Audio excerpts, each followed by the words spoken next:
The metal detector remained silent as Marcus Williams stepped through TSA screening at Atlanta's busiest airport. Agent Derek Kowalski watched from his supervisor station, 12 years of professional instincts, telling him the young black man with expensive headphones was trouble. The kid's calm demeanor during questioning only confirmed Kowalski's suspicions. When Marcus mentioned his father worked for TSA, Kowalski's mockery was swift and decisive. "Sure he does, kid."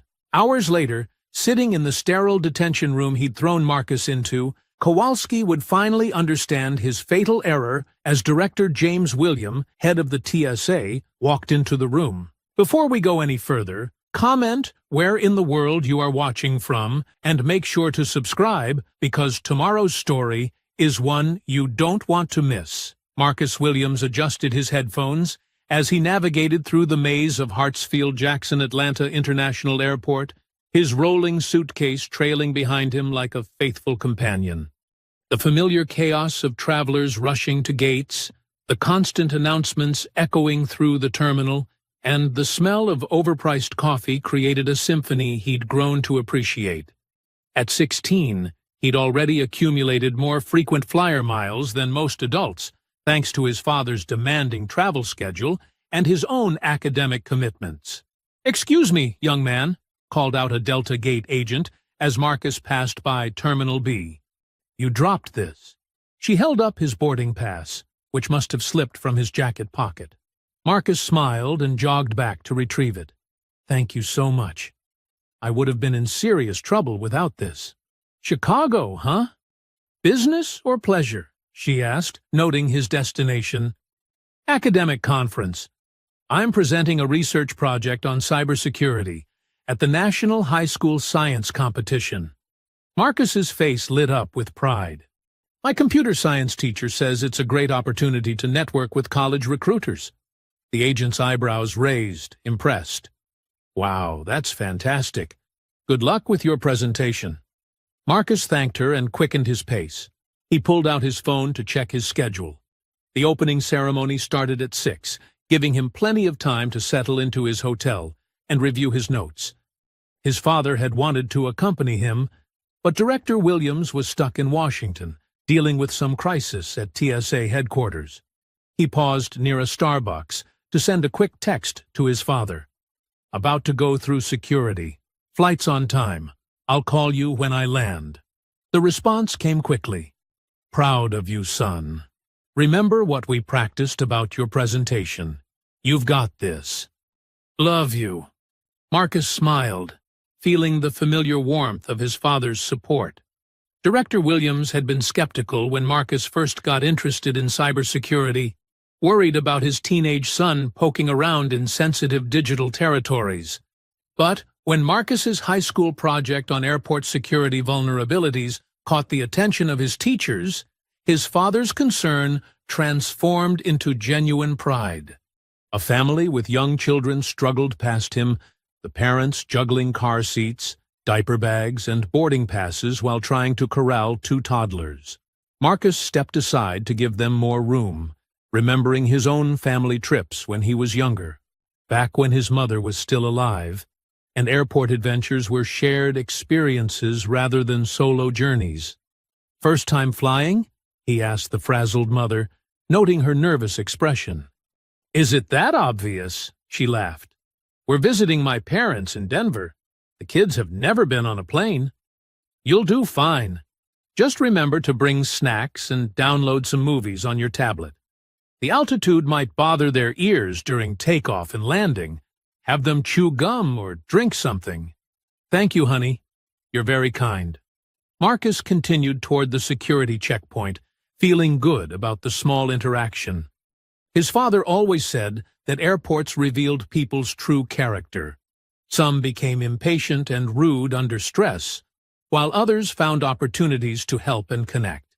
It was ironic, Marcus thought, that his research project focused on the same security systems his father oversaw nationally. The TSA checkpoint loomed ahead, with its familiar maze of stanchions and multiple screening lanes.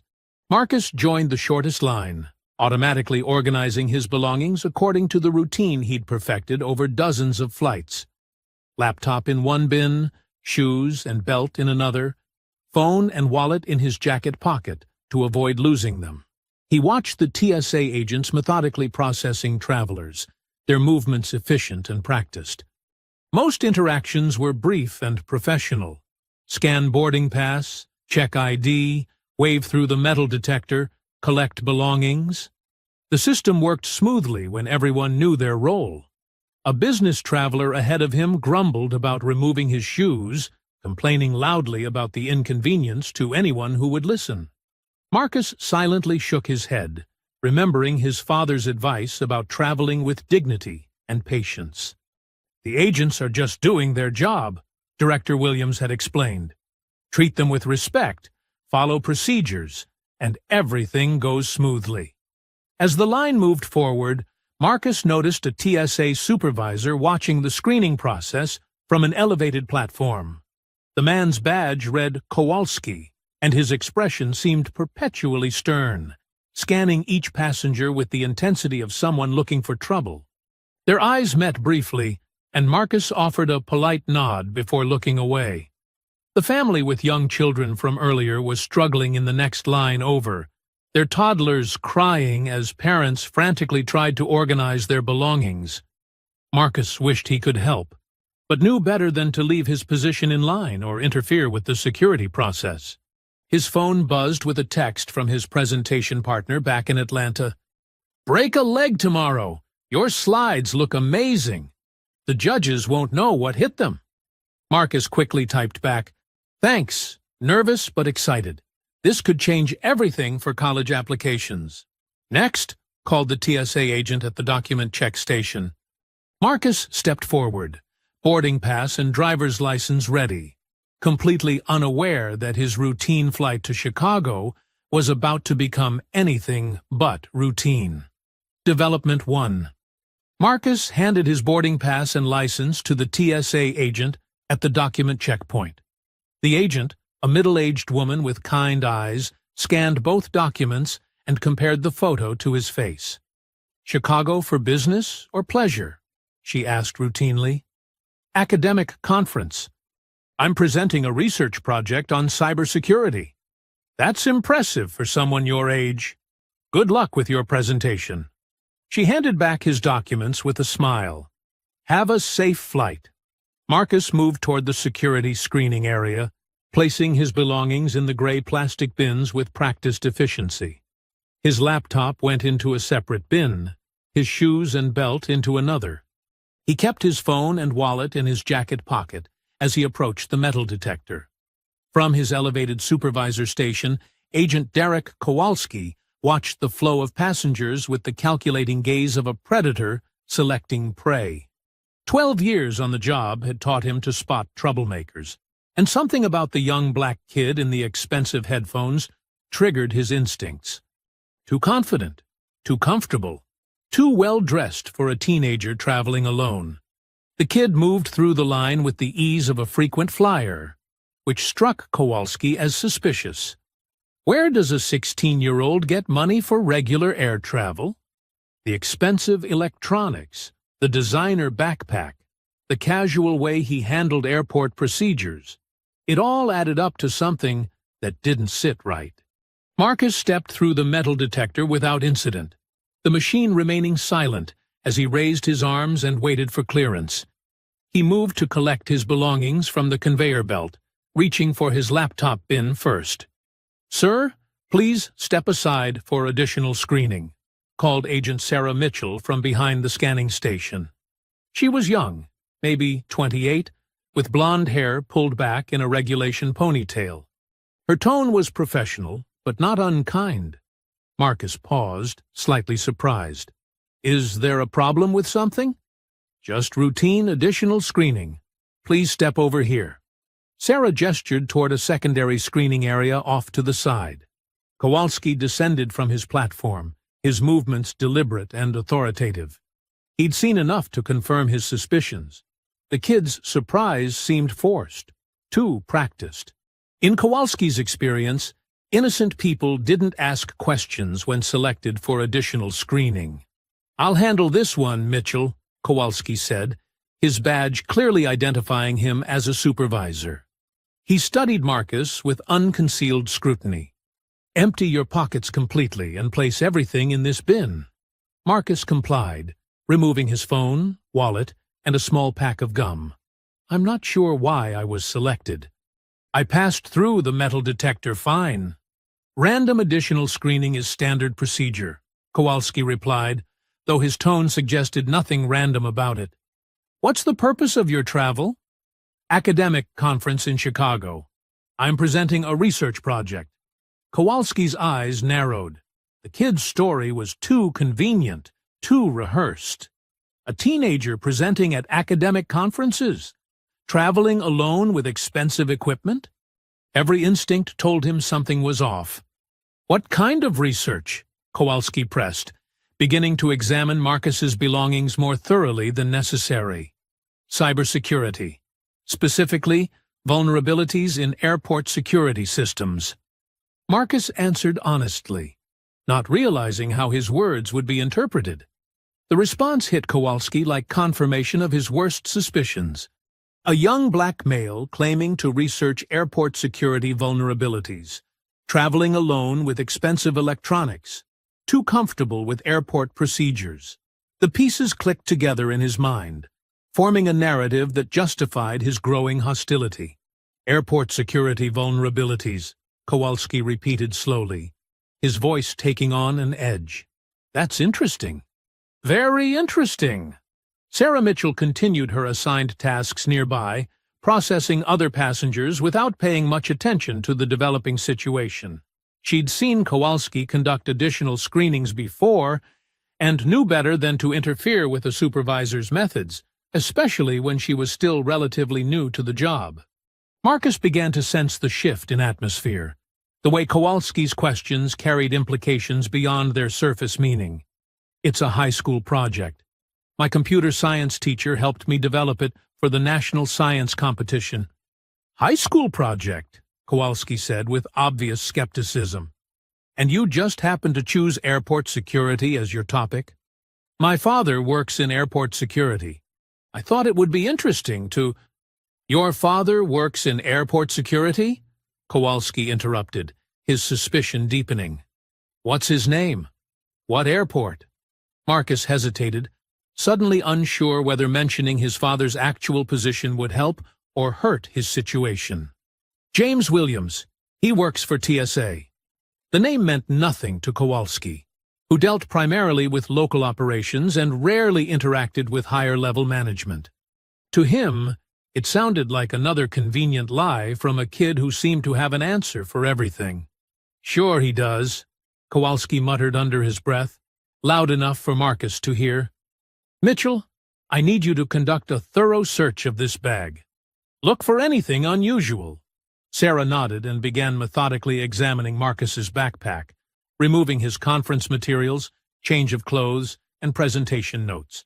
She laid everything out on the metal table with mechanical efficiency, following procedures without question or commentary. Marcus watched his belongings being scrutinized, feeling increasingly uncomfortable with the direction of the interaction. Other passengers glanced over curiously as they collected their items and moved toward their gates, some pausing to observe the extended screening. "This is really unnecessary," Marcus said, trying to keep his voice calm and respectful. "I have a flight to catch, and I'm going to be late for my conference registration." "You'll catch your flight when I'm satisfied you're not a security risk," Kowalski replied sharply.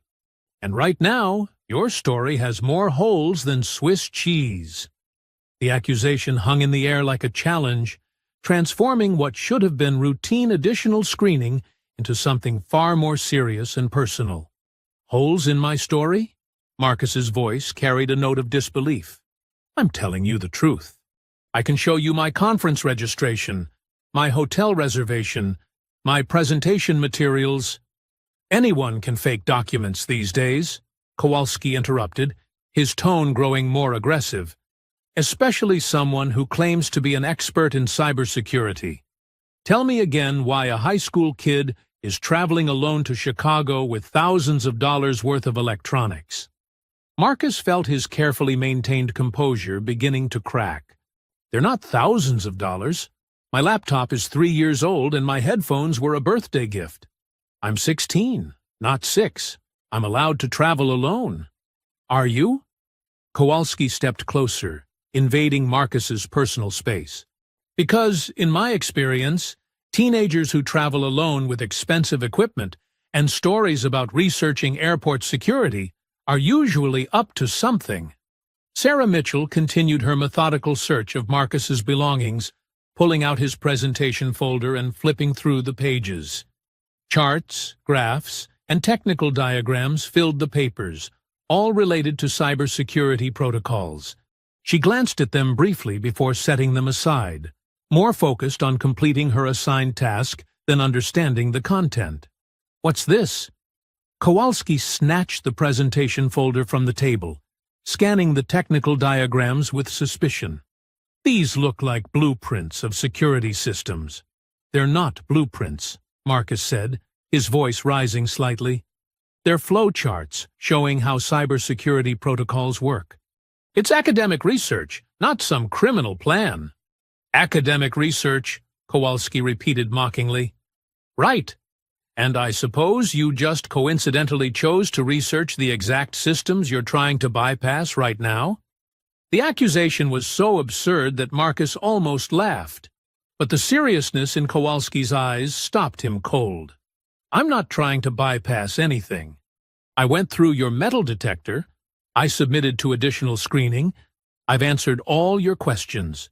You've given me a bunch of convenient stories that don't add up. Kowalski cut him off. A teenager researching airport security, traveling alone to present at some conference, father who supposedly works for TSA, but I've never heard of him. Other passengers had begun to take notice of the escalating confrontation. A businessman in a wrinkled suit paused while collecting his belongings, openly staring at the scene. A young mother with 2 small children hurried past, pulling her kids closer to her side. Marcus became aware of the growing audience and felt heat rise in his cheeks. You can call TSA headquarters and verify my father's employment. James Williams, Director of Operations. Director of Operations? Kowalski's laugh was harsh and disbelieving. Now you're telling me your daddy is some big-shot director? Kid, you need to pick better lies. The words hit Marcus like a physical blow. He'd grown up hearing that tone, that dismissive assumption that a young black man couldn't possibly be connected to legitimate authority. His father had warned him about this moment, but experiencing it firsthand felt different than any preparation could have provided. I'm not lying, Marcus said, his voice steady despite the anger building in his chest. My name is Marcus Williams. I'm 16 years old. I live in Atlanta, and I'm traveling to Chicago for a legitimate academic conference. Everything I've told you is the truth. Sure it is, Kowalski said, motioning to Sarah. Mitchell, I want a full pat-down. This kid is hiding something. Sarah looked up from the bag search, uncertainty flickering across her face for the first time. Sir, he's already been through the metal detector and— I don't care what he's been through, Kowalski snapped. I'm telling you to conduct a pat-down. Are you questioning my authority? No, sir, Sarah replied quickly, her training overriding any personal reservations. She moved toward Marcus with latex gloves, her expression apologetic but compliant. Marcus stepped back instinctively. This is ridiculous. You can't just search me because you don't believe my story. I can search anyone I deem a security risk, Kowalski said, his voice carrying the weight of absolute authority. And right now, you're exhibiting all the signs of someone who's not being truthful about their intentions. What signs? Marcus demanded, his composure finally cracking. What exactly have I done that makes you think I'm lying? Your whole attitude, Kowalski replied. Too calm, too prepared, too many convenient answers. In my 12 years doing this job, I've learned to trust my instincts, and my instincts are telling me you're not who you say you are. The pat-down proceeded with clinical efficiency, Sarah following standard procedures, while Kowalski watched intently. Marcus submitted to the search with gritted teeth, acutely aware of the passengers walking past, some stopping to stare at the spectacle. "Nothing unusual," Sarah reported after completing the search. Kowalski's jaw tightened. "Check his bag again. More thoroughly this time." Sarah returned to Marcus's backpack, this time examining every pocket, every seam, every potential hiding place. She removed his clothes, shook out his toiletry bag, and even checked the lining of the backpack itself. "Sir, there's nothing here," she said after several minutes. "Just personal items and conference materials." "There's got to be something," Kowalski muttered, his frustration evident. He grabbed Marcus's phone from the bin. "What's the passcode?" "You can't search my phone without a warrant," Marcus said, his knowledge of his rights finally kicking in. "I can if I suspect you're involved in suspicious activity," Kowalski replied. "What are you hiding on there?" "Nothing." "But that doesn't mean you have the right—" "I have every right," Kowalski interrupted. "You're in my airport, under my jurisdiction, and I'm determining whether you pose a security threat." Marcus felt the walls closing in around him. Every answer he gave seemed to make Kowalski more suspicious, every assertion of his rights interpreted as defiance. The businessman who had been watching finally collected his belongings and left, shaking his head in disgust. "I want to speak to your supervisor," Marcus said, his voice steady despite his growing panic. "I am the supervisor on duty," Kowalski replied with satisfaction. "And I'm making the determination that you need to be detained for further questioning." The word detained hit Marcus like a physical blow. Detained? On what grounds? Suspicious behavior, inconsistent story, and failure to cooperate with security procedures, Kowalski rattled off. "Mitchell, call for a detention escort." Sarah hesitated for a moment, her finger hovering over her radio. "Sir, are you sure? He hasn't done anything." "He's done plenty," Kowalski cut her off. "Make the call." As Sarah reluctantly reached for her radio, Marcus realized that his routine flight to Chicago had just become a nightmare with no clear end in sight. The TSA detention room was a windowless box painted institutional beige, furnished with nothing more than a metal table bolted to the floor and two uncomfortable plastic chairs.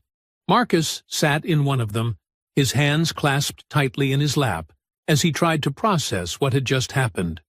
The fluorescent lights hummed overhead, casting harsh shadows that made everything feel surreal and nightmare-like. He stared at the clock on the wall. 2:47 p.m. His flight was scheduled to depart at 4:15, and he was supposed to be at the gate by now, reviewing his presentation notes one final time. Instead, he was trapped in this sterile room, his phone confiscated, his belongings scattered across a security table somewhere outside. "This can't be happening," he whispered to himself. "This literally cannot be happening." The door had a small window, and Marcus could see TSA agents walking past in the corridor beyond. None of them looked in his direction. To them, he was just another problem contained and filed away, no longer their concern.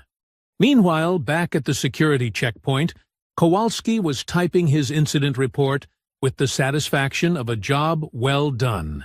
Each keystroke felt like vindication of his professional instincts, proof that his 12 years of experience had paid off once again. Suspicious individual, age approximately 16, traveling alone with expensive electronic equipment, he typed. Subject claimed to be conducting research on airport security vulnerabilities. Story inconsistent and implausible. Subject became agitated when questioned and refused to cooperate with standard security procedures. He paused, considering his next words carefully. The report needed to sound objective and professional, even though his gut told him this kid was trouble. Based on subject's evasive responses, claims of researching airport security systems, and overall suspicious demeanor, I made the determination that detention was necessary for further investigation. Subject may be involved in reconnaissance activities targeting airport security infrastructure. Sarah Mitchell watched Kowalski type from her position at the bag search station, a growing knot of unease in her stomach. She'd completed hundreds of bag searches in her 2 years with TSA, and Marcus's belongings had been the most ordinary she'd seen all week. School clothes, conference materials, toiletries, and a teenager's collection of electronic devices. Nothing remotely suspicious. But Kowalski was her supervisor, and she'd learned early in her career that questioning superior officers was a quick way to find herself looking for new employment. She focused on processing the next passenger in line, trying to push her doubts aside. The businessman who had witnessed the confrontation was now seated at his gate, still shaking his head in disbelief. He pulled out his phone and began typing a text to his wife. Just saw the most ridiculous thing at airport security. TSA agent basically arrested a kid for no reason I could see. Kid was polite, compliant, had all his documents. Agent just seemed to have it out for him from the start. He hesitated before hitting send, then added, "Kid was black. Agent was white. Didn't sit right with me at all." At gate B12, other passengers were beginning to notice that boarding for the Chicago flight would begin soon. An elderly woman checked her watch and gathered her carry-on bag, while a group of college students debated whether they had time to grab coffee before their row was called. None of them knew that one of their fellow passengers was currently sitting in a detention room, watching his opportunity to present his research slip away, minute by minute. Back in the detention room, Marcus tried to stay calm by focusing on practical concerns. His conference registration was non-refundable. His hotel room was prepaid. His presentation was scheduled for tomorrow morning at 9 a.m., and there were college recruiters planning to attend specifically to hear his cybersecurity research. More importantly, his father would expect him to call when he landed. Director Williams was probably in meetings all afternoon, but he always made time to check on Marcus's safe arrival. When that call didn't come, when Marcus didn't respond to texts, his father would start to worry. The thought of his father's concern made Marcus's chest tighten with emotion. James Williams had worked his entire career to build respect and authority within TSA, breaking barriers and proving himself at every level. How would it look if his own son was detained by TSA agents who didn't believe his story? "I have to get out of here," Marcus said aloud, his voice echoing off the bare walls. "I have to find a way to make them listen." But the door remained locked, and the clock kept ticking toward his missed flight and ruined opportunity. Kowalski finished his report and leaned back in his chair, satisfied with his work. In his experience, thorough documentation was the key to successful law enforcement. When this kid's story eventually fell apart, and Kowalski was certain it would, his detailed report would show that he'd followed proper procedures and trusted his professional instincts. He glanced toward the detention area and allowed himself a small smile. Another potential threat neutralized, another victory for airport security. His supervisor would be impressed with his initiative and attention to detail. What Kowalski didn't know was that his career was about to encounter the most powerful obstacle he'd ever faced, and it was sitting in that detention room, growing more determined with each passing minute to prove his innocence and reclaim his freedom. The clock on the detention room wall now read 4:20 p.m. Marcus had watched his flight time come and go, along with any hope of making it to Chicago for the evening registration session. He'd been sitting in the same uncomfortable plastic chair for over an hour and a half, with no food, no water, and no communication with the outside world. His stomach growled loudly in the silence, reminding him that he'd skipped lunch to arrive at the airport early. The fluorescent lights continued their relentless humming, creating a headache that pounded behind his eyes. Every few minutes, he could hear footsteps in the corridor outside, but no one stopped to check on him or provide any updates about his situation. "Excuse me," Marcus called out when he heard approaching footsteps. "Excuse me, I need to use the bathroom." The footsteps paused, then continued without response. Marcus slumped back in his chair, frustration building in his chest like pressure in a steam kettle. He'd never felt so powerless, so completely at the mercy of a system that seemed designed to ignore his basic human dignity. At the security checkpoint, Kowalski was briefing the evening shift supervisor about the day's notable incidents. He pulled up Marcus's file on his computer screen, pointing to the various red flags he'd documented. 16-year-old traveling alone, claimed to be researching airport security vulnerabilities, had expensive electronics. Story kept changing when I pressed him on details, Kowalski explained to his colleague. Classic signs of reconnaissance activity. Could be part of a larger operation. "You think he's working with someone?" the evening supervisor asked, reviewing the report. "Has to be. Kids don't just decide to research airport security on their own. Someone's pulling his strings, using him because he looks innocent." Kowalski's voice carried the confidence of someone who'd connected all the dots. "I've got him in detention until we can figure out who's behind this." The evening supervisor nodded approvingly. "Good catch. Better safe than sorry with these types of situations." Meanwhile, 50 miles away in downtown Atlanta, Director James Williams was wrapping up a long day of budget meetings and personnel reviews. He glanced at his phone as he gathered his papers, expecting to see the usual text from Marcus confirming his safe arrival in Chicago. Instead, his screen showed no new messages. "That's odd," he thought. Marcus was religiously punctual about check-in calls, a habit James had instilled in him from their first solo travel experience years ago. He pulled up Marcus's flight information. Landed on time at 3:45 p.m. Chicago time. Marcus should have texted by now. James tried calling Marcus's cell phone, but it went straight to voicemail after one ring. "Hey, son, just checking that you made it safely. Give me a call when you get this message. Love you." He tried again 10 minutes later with the same result. A small knot of concern began forming in his stomach. Back in the detention room, Marcus had begun pacing the small space, trying to work off his nervous energy and growing anger.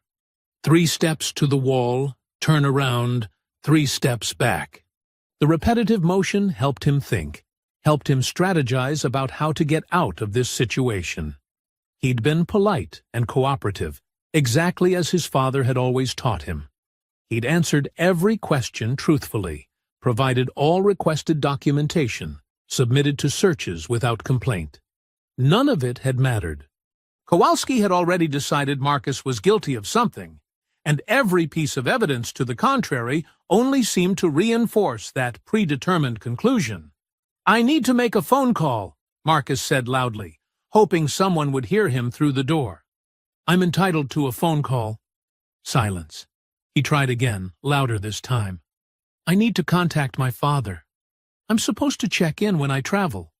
Still nothing. The bureaucratic machinery that had swallowed him seemed designed to operate without any input from its victims. Forms were filed, reports were written, procedures were followed, but the actual human being at the center of it all might as well have been invisible. James Williams tried calling Marcus a 3rd time, his concern deepening when the call again went straight to voicemail. He pulled up the airline's website and confirmed that the flight had arrived on schedule with no delays or incidents reported. So, where was his son? He tried calling the hotel where Marcus was supposed to be staying. "Westin, Chicago downtown. How may I help you?" "Hello, I'm trying to reach my son, Marcus Williams. He should have checked in this afternoon." "Let me check our reservations." "I show a reservation for Marcus Williams, but he hasn't checked in yet." James felt his stomach drop. "Are you sure? His flight landed over an hour ago." "Yes, sir, I'm certain. The reservation is still showing as pending arrival." James hung up and immediately dialed TSA headquarters. Something was wrong, and his parental instincts were screaming that Marcus was in trouble. As the head of the organization, he had resources and contacts that could help him track down his son's whereabouts. But first, he needed to confirm his worst fear, that Marcus had never made it out of the airport. In the detention room, Marcus had stopped pacing and was now sitting with his head in his hands, the reality of his situation finally sinking in completely. He wasn't just missing his conference registration. He wasn't just inconvenienced by an overzealous security agent. He was being held against his will, with no clear path to freedom and no way to contact anyone who might help him. The system had swallowed him whole, and he was beginning to understand that proving his innocence might be far more difficult than he'd ever imagined. Block 5. Complications. By 6:30 p.m., Marcus had been in detention for nearly 4 hours. The plastic chair had become torture, his back aching from the awkward position he'd been forced to maintain. His throat was dry, his head pounded from dehydration and stress, and his stomach cramped with hunger. He'd asked repeatedly for water, for food, for basic human necessities, but his requests disappeared into the bureaucratic void. "Please," he called out again when he heard footsteps in the corridor. "I just need some water. I haven't had anything to drink in hours." The footsteps paused outside his door. Marcus heard the jingle of keys, and hope flared in his chest as the lock turned. A TSA agent he hadn't seen before opened the door. A woman in her 50s with graying hair and tired eyes. "You've been asking for water?" she said, not unkindly. "Yes, ma'am. For hours. And I really need to use the bathroom." She sighed and stepped aside. "Come on. Bathroom first. Then we'll see about water." Marcus stood on unsteady legs, his body stiff from sitting motionless for so long. The bathroom was just down the hall, a small institutional space with harsh lighting and the smell of industrial disinfectant.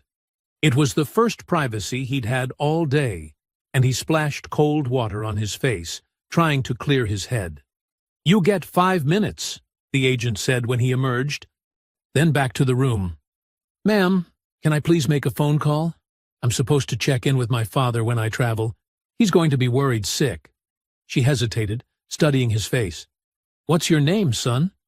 "Marcus Williams. I'm 16. I was just trying to catch a flight to Chicago for an academic conference." "Academic conference?" Her expression softened slightly. "What kind of conference?" "National High School Science Competition. I was supposed to present my cybersecurity research." Marcus's voice cracked with exhaustion and frustration. "My presentation is tomorrow morning. I've been working on it for months." The agent, her badge read Patterson, looked genuinely troubled. "Agent Kowalski said you were suspicious, researching airport security systems." "It's a school project," Marcus said desperately. "My computer science teacher helped me develop it. My father works for TSA. He knows about my research. Please, just let me call him." Patterson studied him for a long moment, then nodded slowly. "One phone call. 5 minutes." She led him to a small office and dialed his father's number on the desk phone, putting it on speaker so she could monitor the conversation. Marcus's hands shook as he waited for the connection. At his office in downtown Atlanta, James Williams was in full panic mode. He'd spent the last 2 hours making calls, pulling strings, and using every contact in his network to track down his son's whereabouts. The airline confirmed Marcus had checked in for his flight, but never boarded. Airport security cameras showed him entering the TSA checkpoint, but no footage of him leaving. His phone rang just as he was grabbing his car keys. James Williams. "Dad?" Marcus's voice was small and strained. "Dad, I'm in trouble." James felt his heart stop. "Marcus? Where are you? I've been trying to reach you for hours." "I'm still at Atlanta Airport. TSA detained me. They think I'm some kind of security threat because of my research project." Marcus's words tumbled out in a rush. Agent Kowalski accused me of lying, said my story doesn't make sense, and they've had me locked up for hours. James was already moving toward the elevator, his phone pressed to his ear. The name Kowalski triggered something in his memory. He'd seen incident reports from Atlanta with that signature, usually involving what the agent described as suspicious activities that turned out to be nothing. But this was his son. Detained? On what grounds? James's voice was dangerously quiet as he jabbed the elevator button. He said I was suspicious because I'm researching airport security. He didn't believe I was going to a conference, didn't believe you work for TSA, didn't believe anything I told him. Marcus's voice broke. Dad, they won't give me food or water. I've been sitting in this room for 4 hours. I missed my flight. I'm going to miss my presentation. Son, listen to me carefully, James interrupted, stepping into the elevator. Are you hurt? Have they mistreated you physically? No, sir, but I'm coming to get you right now. I'm leaving my office and I'll be there in 30 minutes. Don't say anything else to anyone until I arrive. Do you understand? Yes, sir. Put whoever's supervising this call on the phone. Patterson took the receiver off speaker and picked it up. This is Agent Patterson. This is Director James Williams, head of TSA operations. I want my son released immediately and moved to a secure waiting area until I arrive. Patterson's face went white. Director Williams? Sir, Agent Kowalski is the one who... I don't care who made the initial decision. How long has my son been in detention? 4 hours, sir, since approximately 2:30 this afternoon. James's jaw clenched as he exited the elevator and headed for his car. 4 hours. A 16-year-old boy held for 4 hours without food, water, or communication. Agent Patterson, I'm going to ask you to document everything that has happened today, because there's going to be a full investigation. Yes, sir.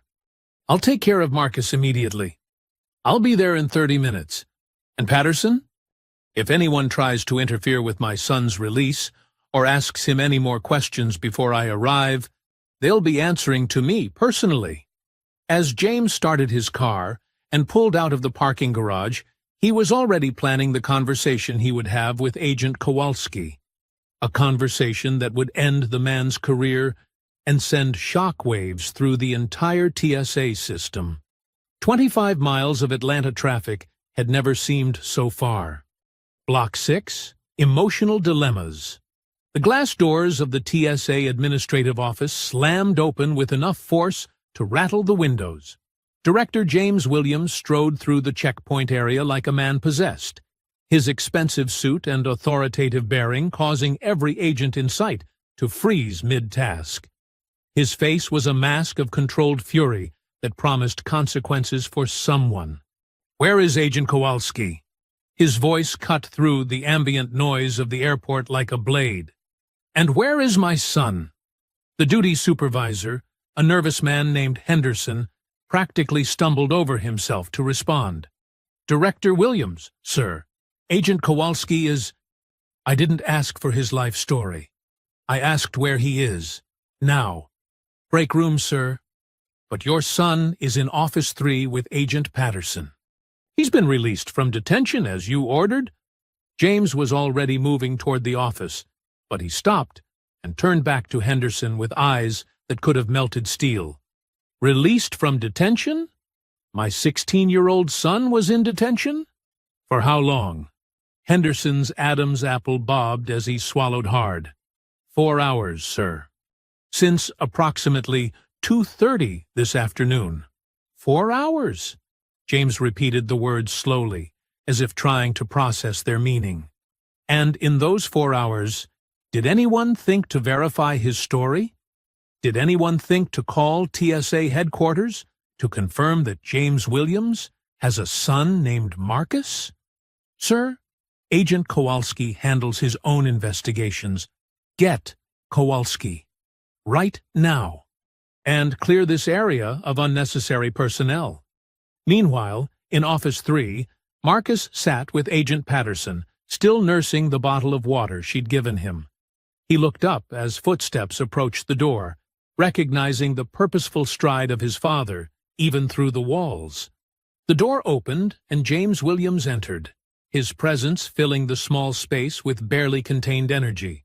Marcus saw his father's face, the professional mask cracking to reveal raw paternal fury, and felt his own emotional control finally give way. "Dad," he said simply, and his voice broke on the single word. James crossed the room and pulled his son into a fierce embrace, feeling the tremor in Marcus's shoulders as the teenager finally allowed himself to break down.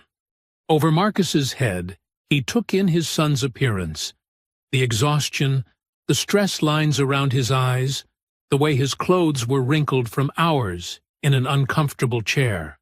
"I'm here, son. I'm here. It's over," James whispered, but his eyes remained fixed on Agent Patterson, who looked like she wanted to disappear into the floor. "I tried to tell them," Marcus said against his father's shoulder. "I told them exactly what you taught me to say, but it didn't matter.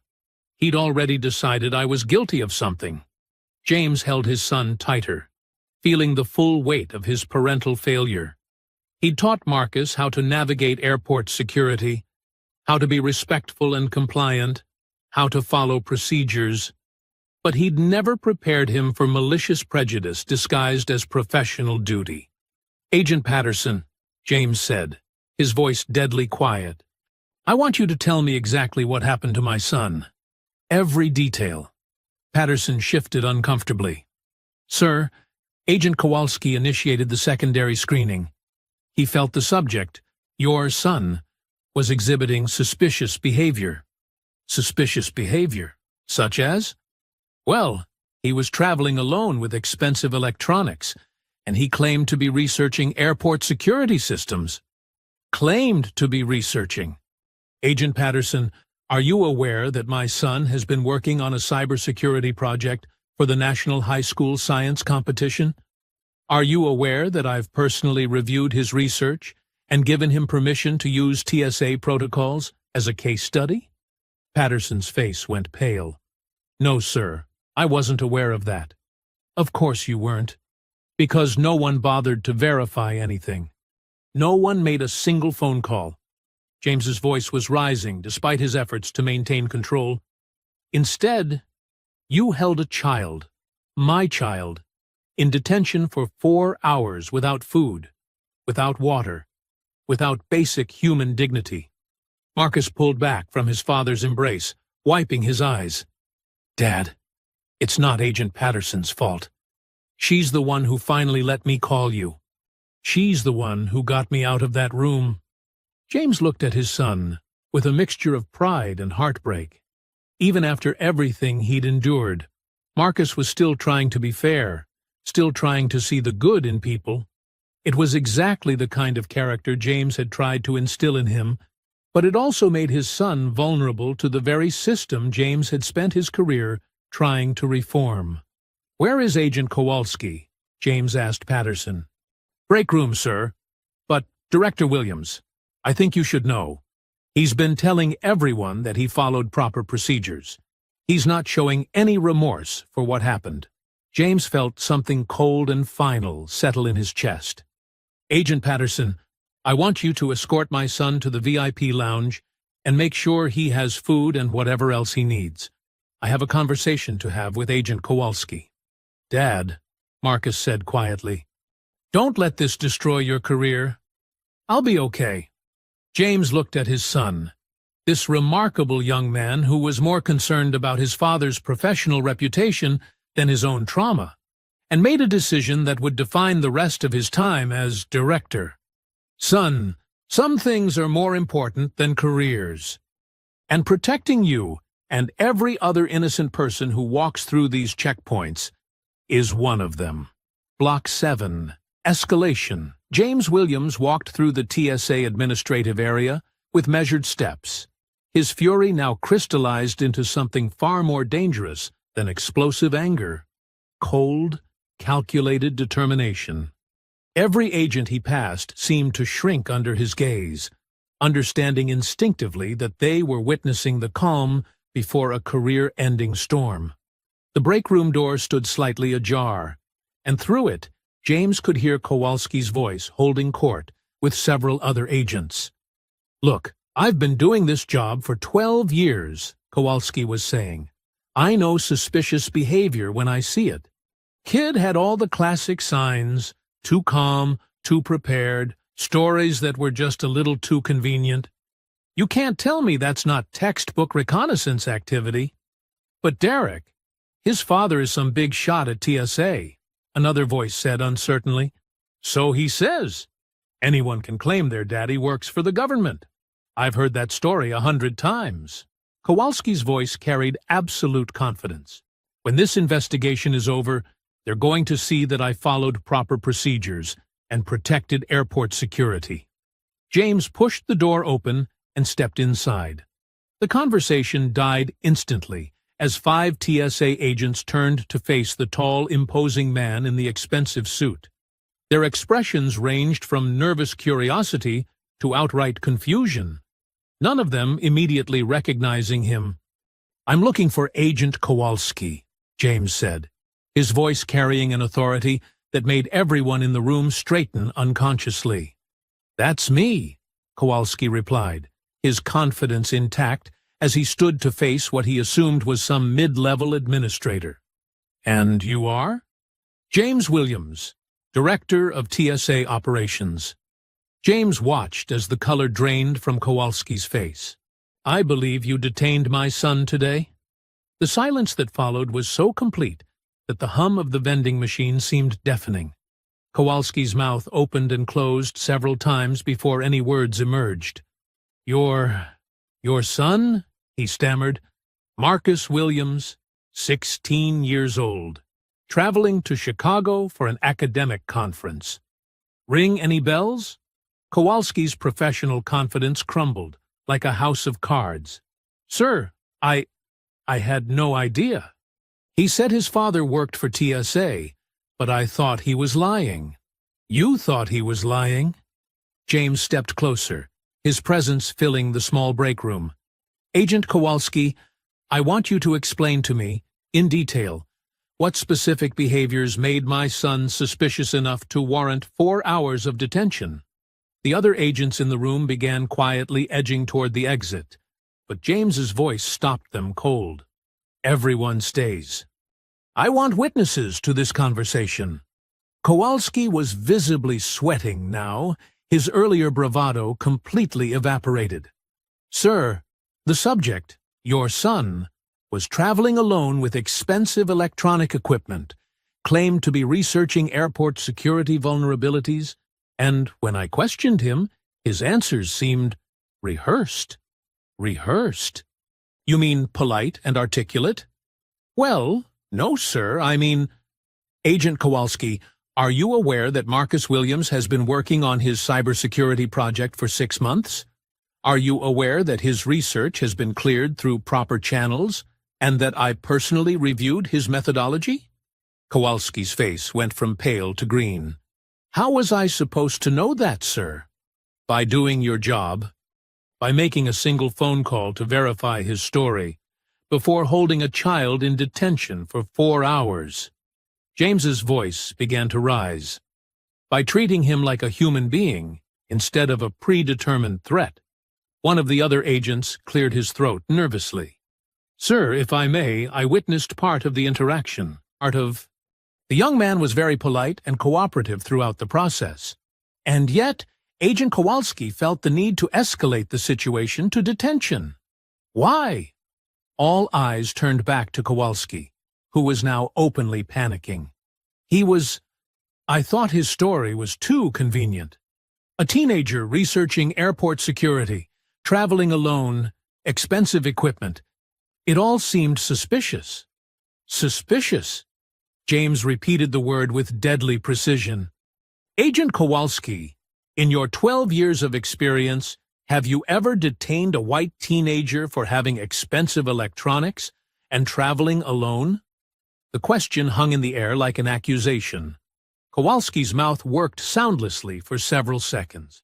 That's not... I don't profile based on race. Don't you? James stepped even closer. Because from where I'm standing, it looks like you saw a confident young black man and decided he couldn't possibly be legitimate. You saw expensive electronics and assumed theft. You heard about cybersecurity research and assumed criminal intent. Sir, that's not fair. What's not fair is what you did to my son. James's professional control finally cracked. You held a 16-year-old boy in a concrete room for 4 hours. No food, no water, no communication with the outside world.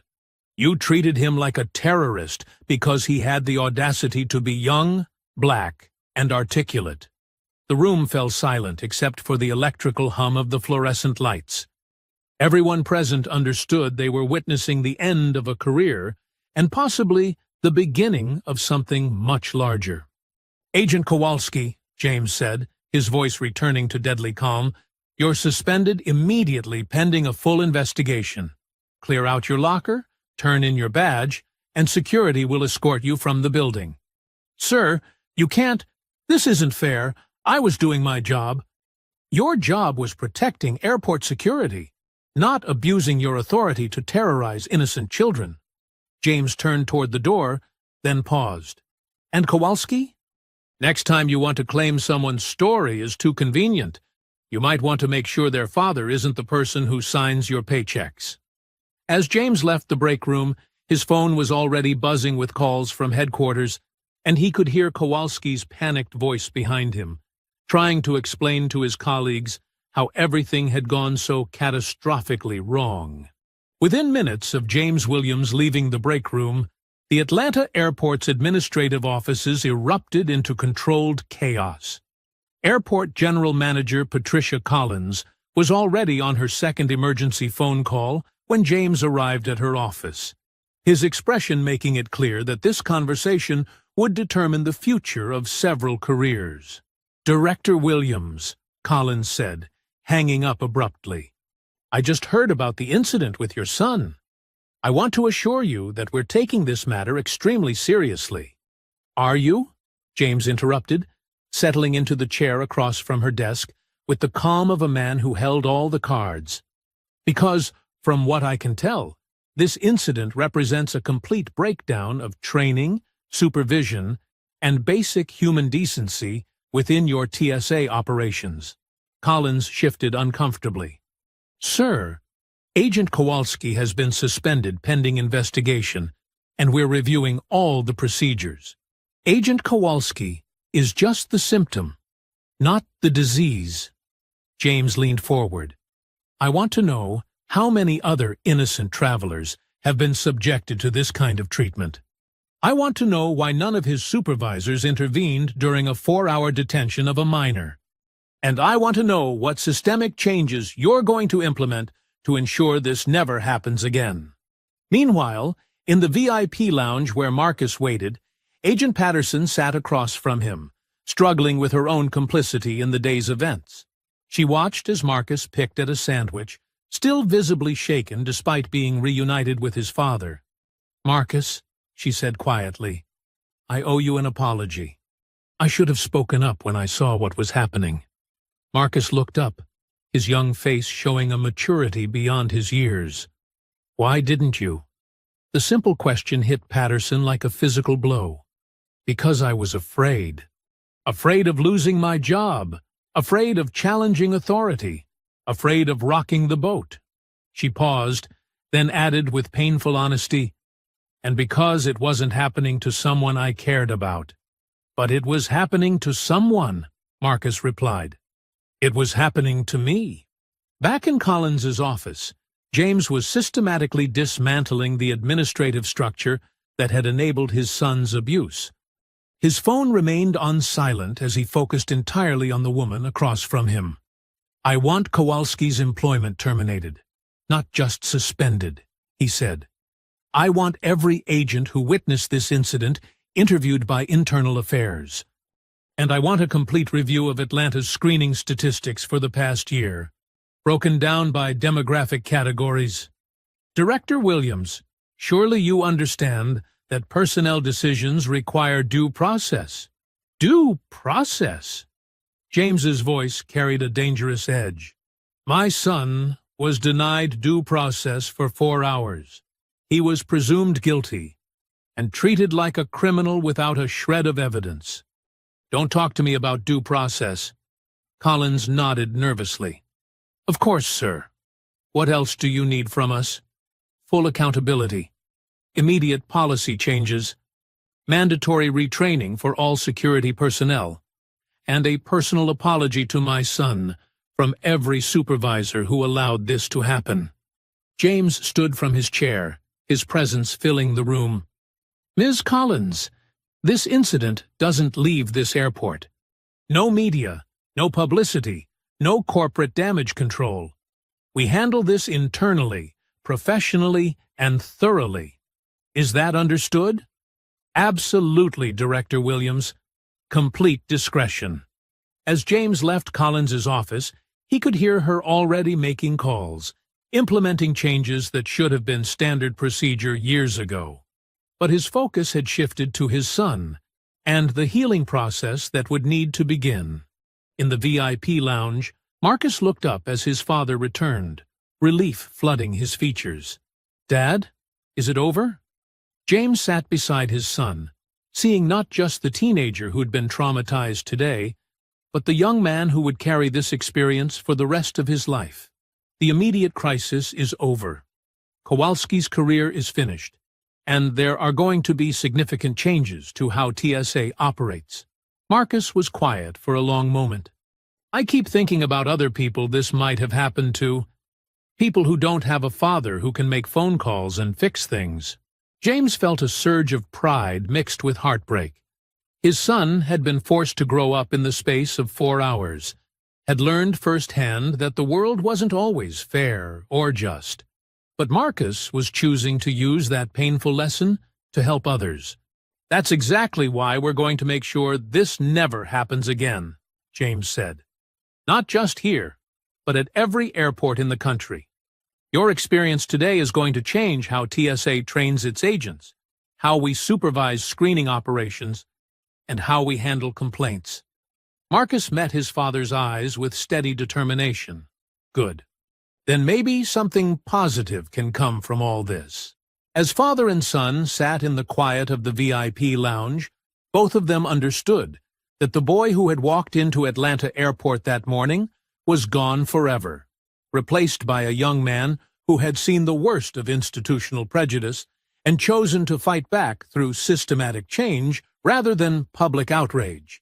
The real work was just beginning, but for the first time since this nightmare started, James Williams felt confident that his son's suffering would lead to meaningful reform that would protect countless other travelers from experiencing the same injustice.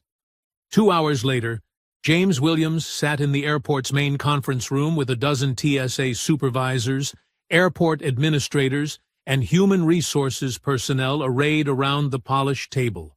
The atmosphere was tense, everyone understanding that careers hung in the balance of what would be decided in this room. Let me be absolutely clear about what happened today, James began, his voice carrying the weight of absolute authority.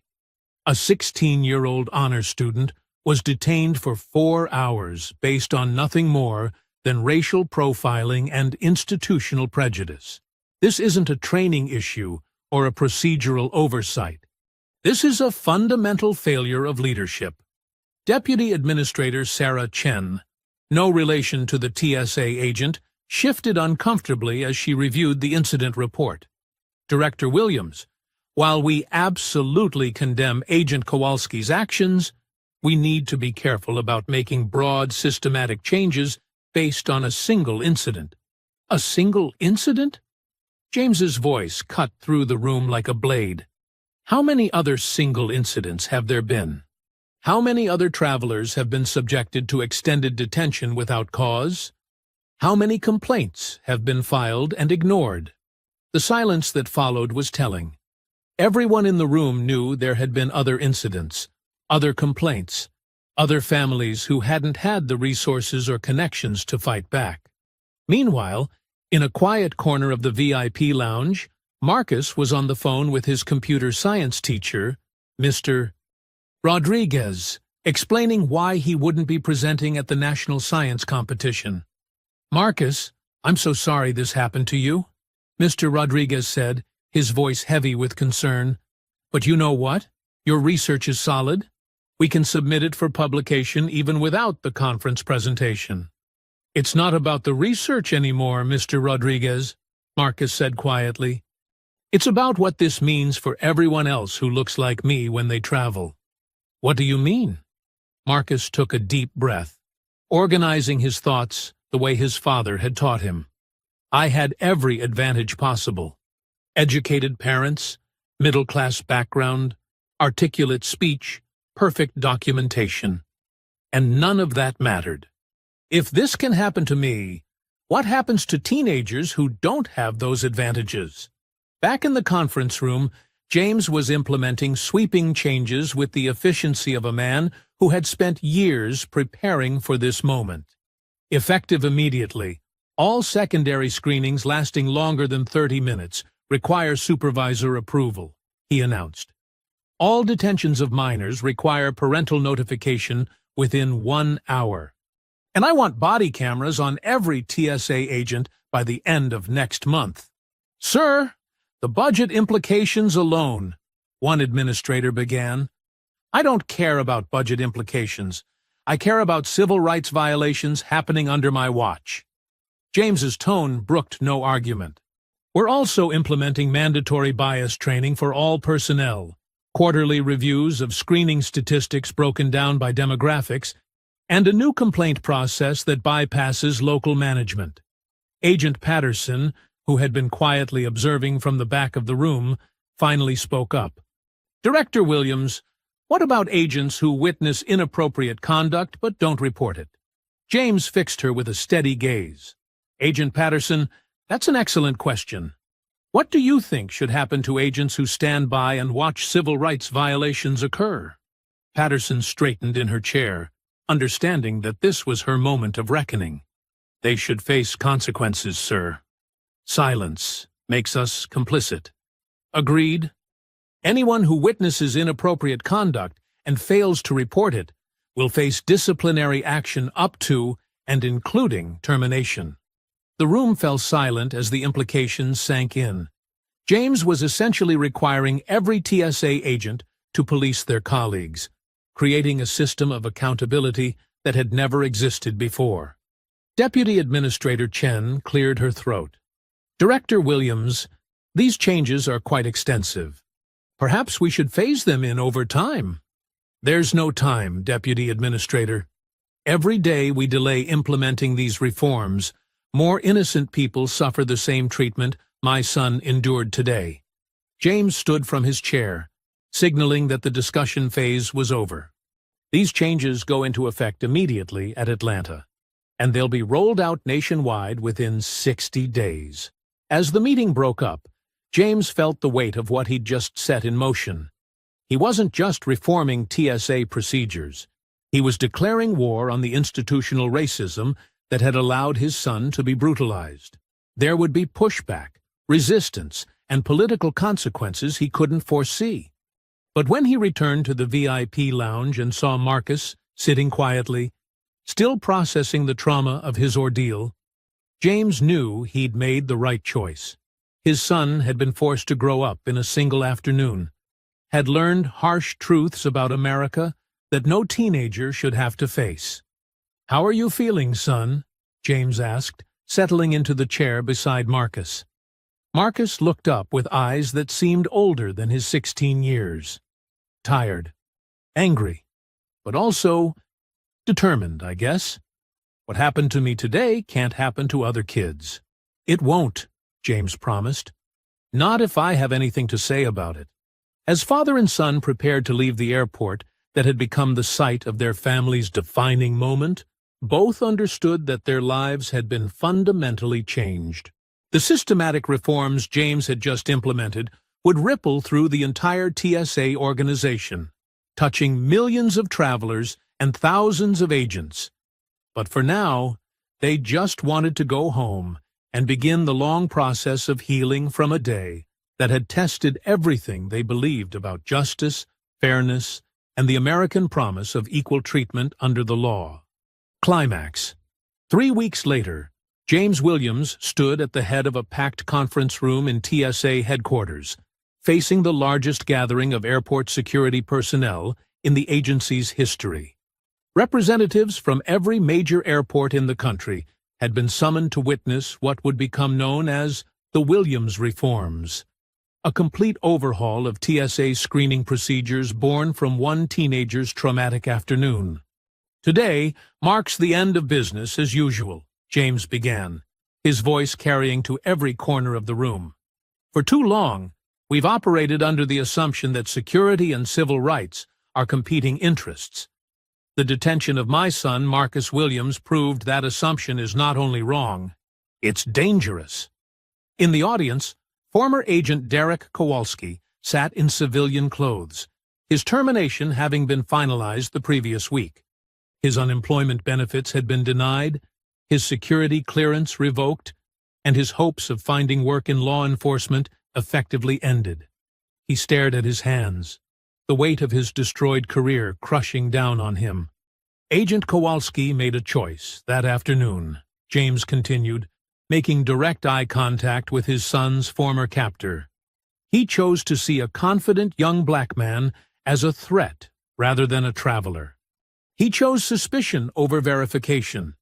He chose prejudice over procedure. And in making those choices, he violated everything this agency stands for." Marcus Williams, now 17 and standing beside his father, stepped forward to address the crowd. His voice was clear and strong, carrying none of the fear that had marked his ordeal 3 weeks ago. "I want to speak directly to every TSA agent in this room," Marcus said. "When you see a teenager traveling alone, don't assume they're up to something. When you see expensive electronics, don't assume they're stolen. When you hear about cybersecurity research, don't assume criminal intent. See us as individuals, not stereotypes." Agent Patterson, who had been promoted to supervisor following her cooperation with the investigation, felt tears welling in her eyes. She'd watched Marcus's transformation from traumatized victim to articulate advocate, and his courage shamed her for her initial complicity. "The Williams reforms aren't just policy changes," James continued, clicking to the next slide of his presentation. "They're a fundamental shift in how we approach airport security. Body cameras will record every interaction. Supervisors will review every extended screening. Parents will be notified within 1 hour of any minor's detention. And most importantly, silence in the face of abuse will be treated as participation in that abuse." In the back of the room, Airport General Manager Patricia Collins nodded approvingly. The reforms had already shown measurable results at Atlanta. Complaints down 60%, screening times improved, and employee morale surprisingly higher as agents appreciated clear guidelines and accountability. "But policy changes alone aren't enough," James said, his voice growing more passionate. "We need cultural change. We need every agent to understand that they're not just checking bags and scanning IDs.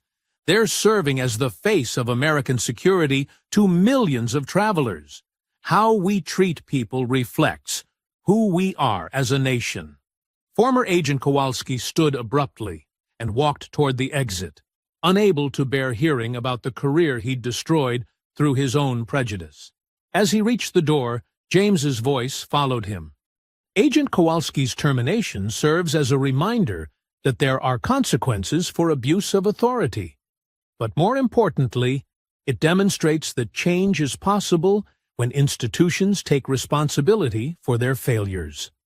The door closed behind Kowalski with finality, punctuating the end of his career and the old way of doing business. Marcus stepped forward again, his composure remarkable for someone so young. "I lost my conference presentation that day, but I gained something more valuable.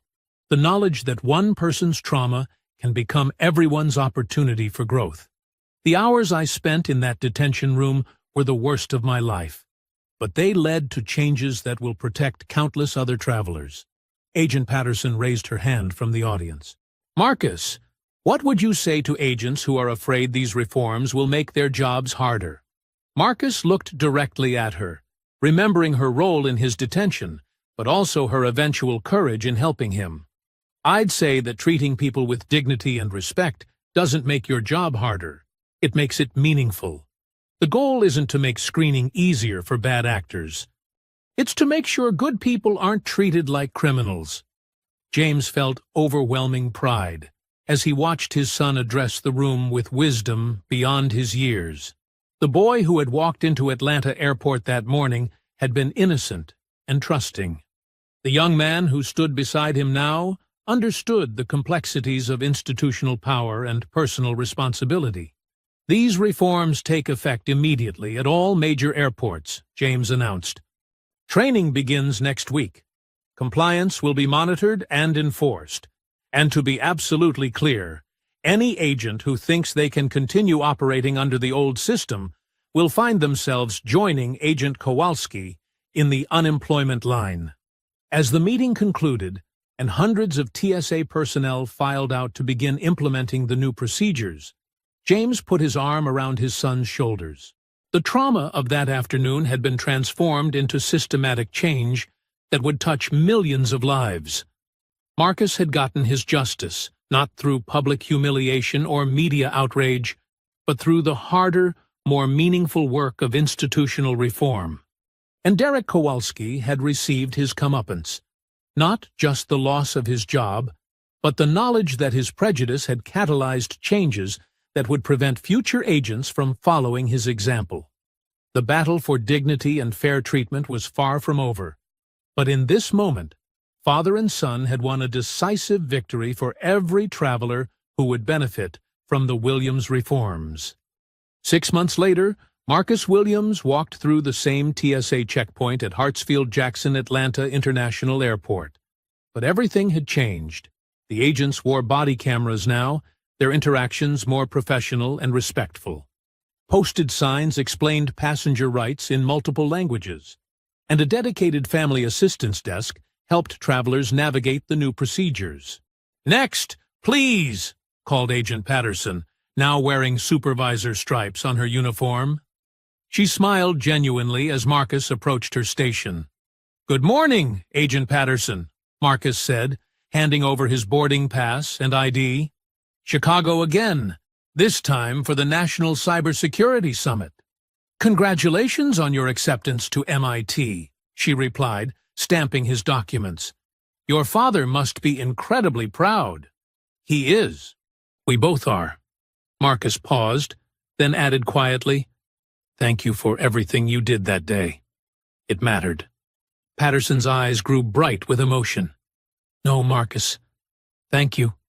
You changed all our lives for the better." As Marcus moved through the metal detector without incident, he reflected on how different this experience felt from his traumatic detention 6 months ago. The screening process was still thorough, but it was conducted with dignity and respect. No one was singled out for looking suspicious, and the new oversight procedures ensured that extended screenings were justified and documented. At a small apartment across town, Derek Kowalski sat at his kitchen table, scrolling through job listings on his laptop. 6 months of unemployment had been humbling, to say the least. His savings were nearly depleted, and his applications for security positions were consistently rejected once potential employers discovered his termination from TSA. His phone rang, displaying his sister's number. "Any luck today?" she asked gently. "Same as yesterday. Same as last week." Kowalski's voice carried a resignation that would have been unthinkable during his TSA career. "I've been thinking about what that kid said at the hearing, about seeing people as individuals instead of stereotypes. Derek, you know I love you, but what you did to that boy—" "I know what I did," he interrupted, his voice thick with regret. "I destroyed a child's faith in the system because I couldn't see past my own prejudices. I lost my career, my reputation, everything. But maybe that's what needed to happen.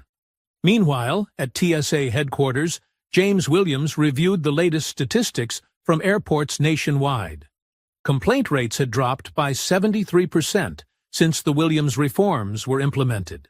Employee satisfaction surveys showed marked improvement, and screening efficiency had actually increased as agents focused on legitimate security concerns rather than profiling based on appearance. His assistant knocked on the door. "Director Williams, your son's calling." James picked up the phone with a smile. "How's college treating you, son?" "It's incredible, Dad. My cybersecurity professor wants me to present my airport security research to the Department of Homeland Security next month." Marcus's voice carried excitement and maturity in equal measure. He said the reforms you implemented are being studied as a model for institutional change across government agencies.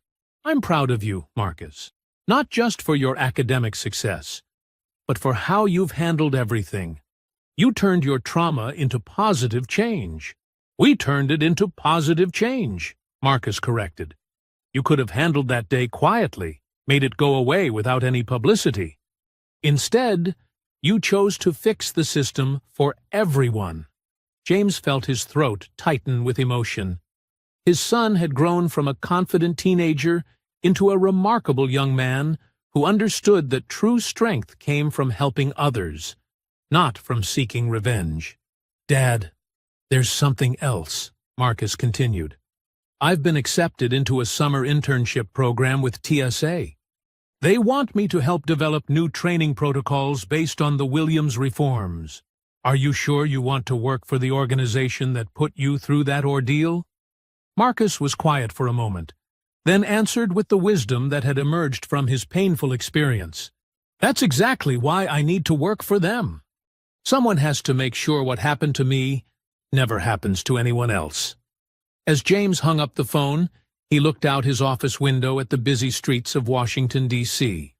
Somewhere out there, thousands of travelers were moving through airports with greater dignity and respect because his son had refused to let injustice win. The boy who had been detained in a concrete room had become a catalyst for systematic change that would protect countless others. Agent Patterson finished her shift at Atlanta and drove home to her small house, where she kept a framed photo on her mantelpiece, Marcus Williams at his high school graduation, shaking hands with his father. It served as a daily reminder that courage meant speaking up when it mattered most, even when it was difficult. The Williams reforms had become more than policy changes. They had transformed an entire culture. Airports across America operated with new accountability, new respect for civil rights, and new understanding that security and dignity were not mutually exclusive. Marcus Williams had lost his innocence that terrible afternoon, but he had gained something more valuable: the knowledge that one person's refusal to accept injustice could change the world for everyone who came after. I hope you enjoyed that story. Please like the video and subscribe so that you do not miss out on the next one. In the meantime, I have handpicked 2 stories for you that I think you will enjoy. Have a great day.